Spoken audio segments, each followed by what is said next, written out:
الحمد لله نحمده ونستعينه ونستغفره ونستهديه ونعوذ بالله من شرور أنفسنا ومن سيئات أعمالنا من يهده الله تعالى فلا مضل له ومن يضلله فلا هادي له وأشهد أن لا إله إلا الله وحده لا شريك له وأشهد أن سيدنا محمدًا صلى الله عليه وسلم عبده ورسوله وصفيه وخليله بلغ الرسالة وأدى الأمانة ونصح الأمة وجاهد في سبيل الله حق جهاده حتى أتاه اليقين. اللهم صل وسلم وبارك على سيدنا محمد وعلى آله الطيبين الطاهرين وصحابته الصالحين الغر الميامين ومن تبعهم بإحسان إلى يوم الدين. أما بعد، فإن أصدق الحديث كتاب الله وخير الهدي هدي سيدنا محمد صلى الله عليه وسلم وشر الأمور محدثاتها وكل محدثة بدعة وكل بدعة ضلالة وكل ضلالة في النار. يا أيها الذين آمنوا اتقوا الله حق تقاته ولا تموتن إلا وأنتم مسلمون. يا أيها الناس اتقوا ربكم الذي خلقكم من نفس واحدة وخلق منها زوجها وبث منهما رجالا كثيرا ونساء واتقوا الله الذي تساءلون به والأرحام إن الله كان عليكم رقيبا. ثم أما بعد. Brothers and sisters, Rasulullah sallallahu alayhi wa sallam told the companions a story of a man who lived in the previous nations who had committed 99 murders. And this man, after committing 99 murders, he felt something, he began to feel something in his heart that he needed to change something about himself. But he wasn't sure whether it was too late, whether he had committed too many atrocities to be able to change anything now. So he began to ask people around him if he could do anything to atone for what he had done.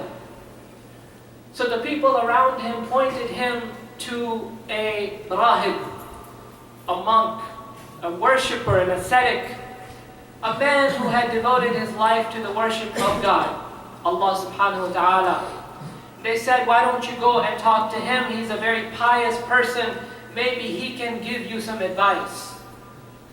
So this man, he goes to the ascetic and he tells him that I have committed 99 murders. Is there any way now that I can atone for that? So the monk told him, no. He has committed far too many crimes, and there is no way. Even one murder is a major sin.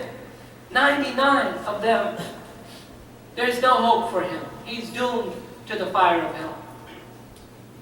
So the man got enraged, and he did what he would normally do when he was enraged. He murdered him as well. So now he had killed 100 people. But there was something in the heart. He didn't feel right about what he was doing in his life. The man was experiencing a crisis and he needed some help. And he was looking and searching, but he wasn't finding help. So the people told him, why don't you go and talk to this other man who was an alim, a scholar, a person who was learned in the book of Allah.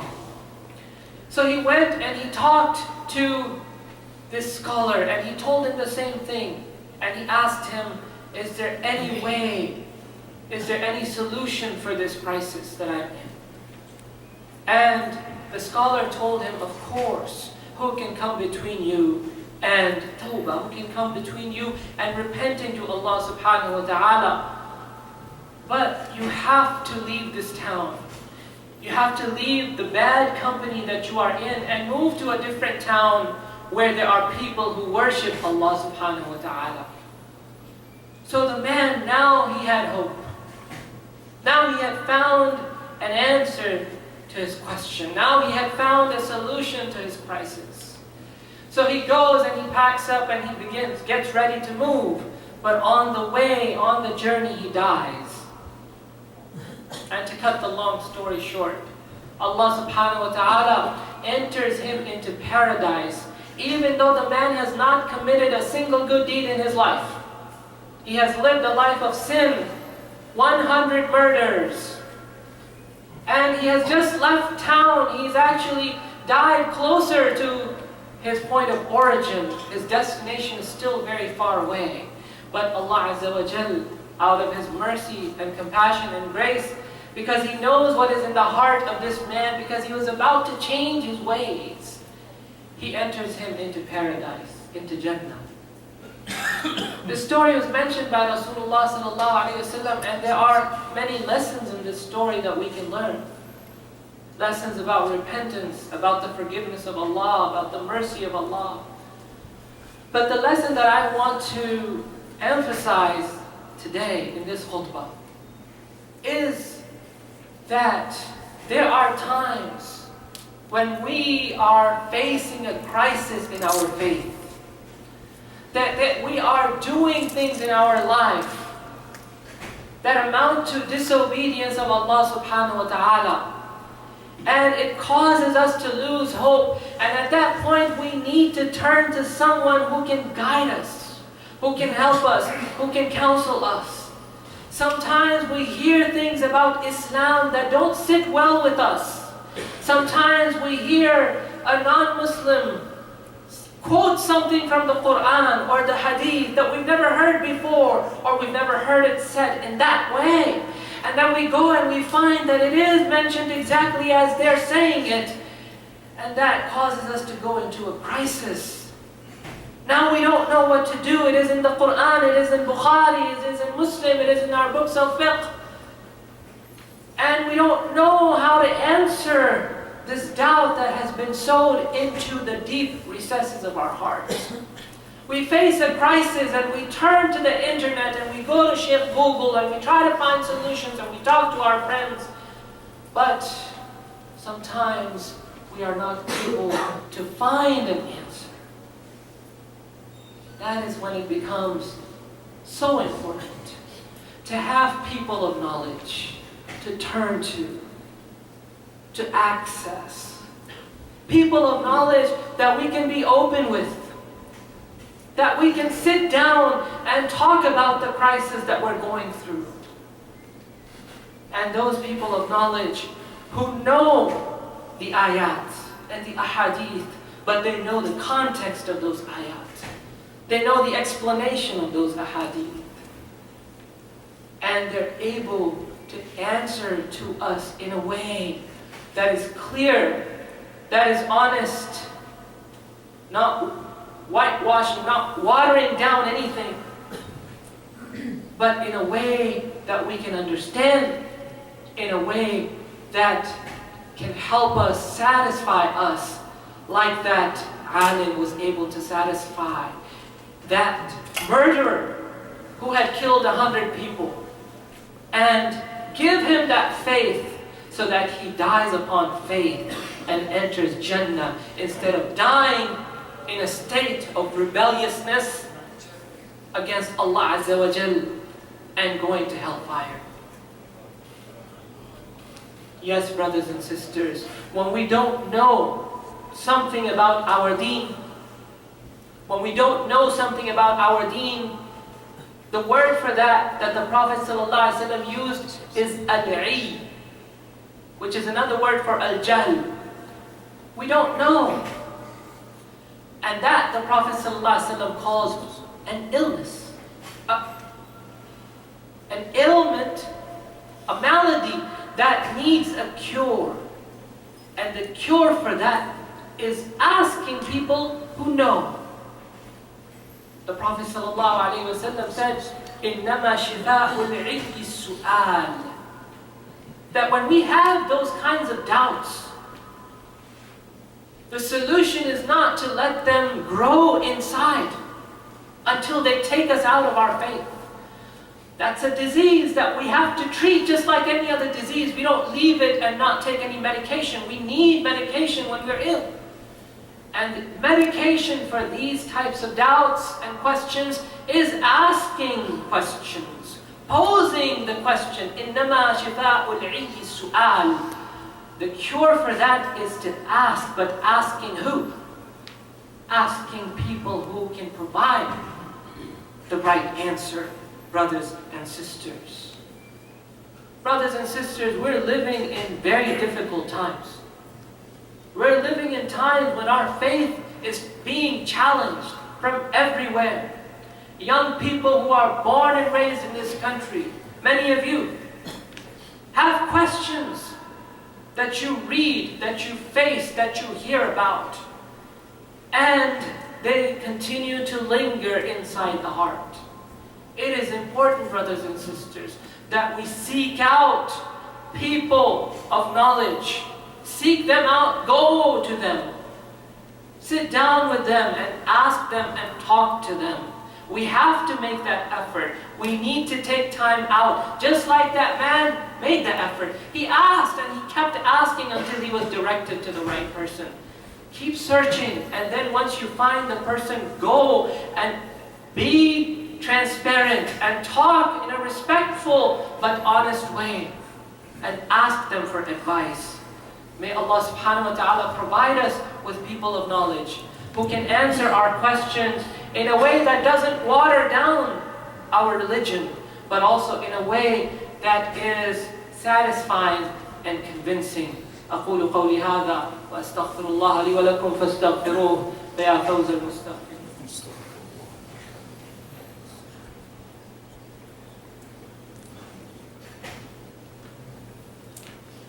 الحمد لله رب العالمين وأفضل الصلاة وأتم التسليم على سيدنا محمد وعلى آله وصحبه أجمعين. يا أيها الذين آمنوا اتقوا الله وقولوا قولا سديدا يصلح لكم أعمالكم ويغفر لكم ذنوبكم ومن يطع الله ورسوله فقد فاز فوزا عظيما. ثم أما بعد. Brothers and sisters, there's another crisis that we face today that is not unknown to any of you. And that is the crisis of extremism, the crisis of violence, the crisis of bloodshed all around the world.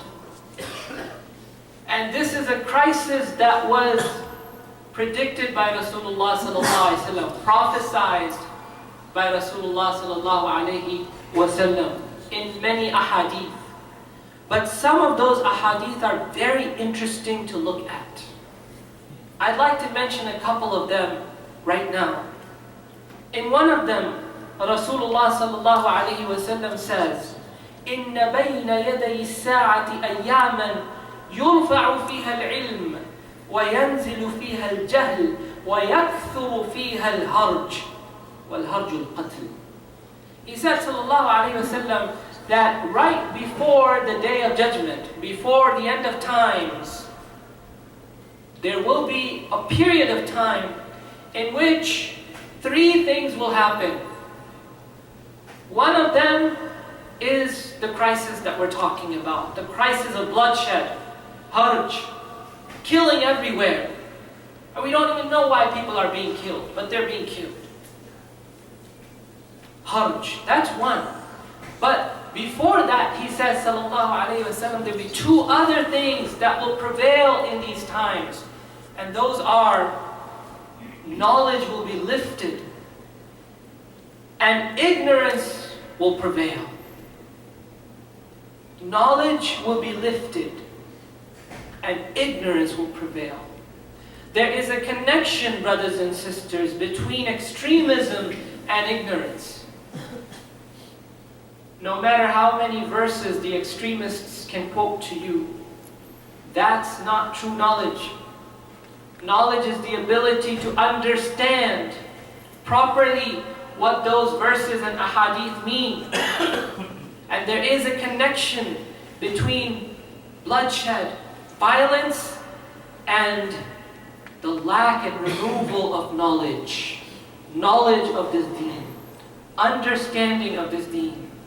The Prophet ﷺ also said, يَتَقَارَبُ الزَّمَانُ وَيُقْبَضُ الْعِلْمُ وَتَظْهَرُ الْفِتَنُ وَيُلْقَى الشُّحُّ وَيَكْثُرُ الْهَرْجِ قَالُوا وَمَا الْهَرْجِ قَالَ الْقَتْلِ. He said, sallallahu alayhi wa sallam, that time will pass by quickly and knowledge will vanish from this earth. Knowledge, people who are knowledgeable, truly knowledgeable about this deen, who understand properly the context and the content of our sacred sources, will begin to vanish, begin to disappear, and fitan will become widespread. Difficulties, trials, tribulations will become widespread. وَيُلْقَى الشُّحْ, and greed will be everywhere. Greed for the newest and latest model. Greed will be everywhere. وَيَكْثُرُ الْهَرْجِ, and bloodshed will become rampant. So there is a connection, brothers and sisters, between ignorance and between extremism. And that is what we are experiencing today. The Prophet ﷺ also said, سَيَأْتِي عَلَىٰ أُمَّتِي زَمَانٌ يَكْثُرُ فِيهِ الْقُرَّاء, that there will come a time upon my ummah when the people who can quote the ayat are many. يَكْثُرُ فِيهِ الْقُرَّاء, people who have memorized and can parrot, repeat the ayat. Allah says, Allah's Messenger says, وَيَقِلُّ الْفُقَهَاء, but the one who can understand, who properly understand the true meaning and context in which this ayah or hadith needs to be applied, the fuqaha, will be very few. وَيُقْبَضُ الْعِلْمِ, knowledge will be made to disappear. وَيَكْثُرُ الْهَرْجِ, bloodshed will be rampant. ثُمَّ يَأْتِي بَعْدَ ذَلِكَ زَمَانٌ يَقْرَأُ الْقُرْآنَ رِجَالٌ مِّنْ أُمَّتِي لَا يُجَاوِزُ تَرَاقِيهِمْ, then there will come a time when people will recite the Qur'an from my ummah, but that recitation of the Qur'an will not go beyond the throat. In other words, they don't understand what they're quoting.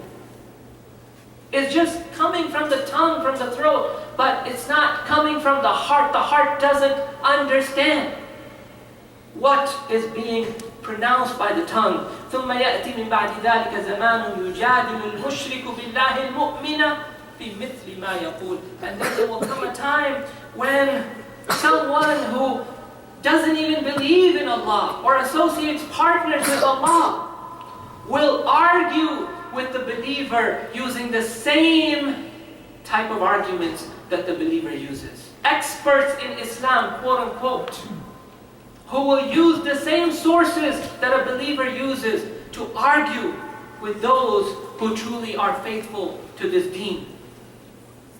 So what am I trying to say? What I'm trying to say, brothers and sisters, is that there is a connection between the extremism that we see in the world today and the lack of knowledge. We really need to make an extra effort to learn our deen. We need to make an extra effort to learn our deen. Yes, we need to do a lot of other things. We need to be actively teaching people about Islam, it's true. We need to be involved in da'wah, it's true. But we also need to go to people of knowledge and ask our questions and sit down in classes and learn our deen, so that we can protect our faith and we can protect us and those around us from falling into extremist ideologies and groups.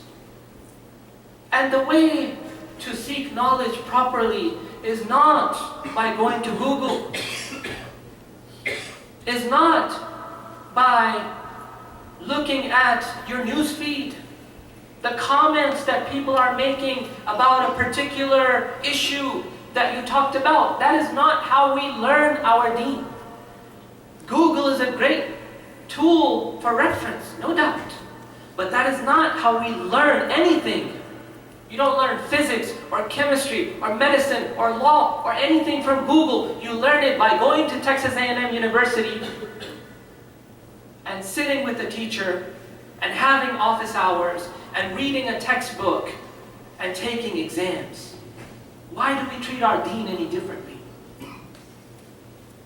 If we want to be serious about ending these crises and protecting ourselves from these crises, then we need to seriously learn our deen.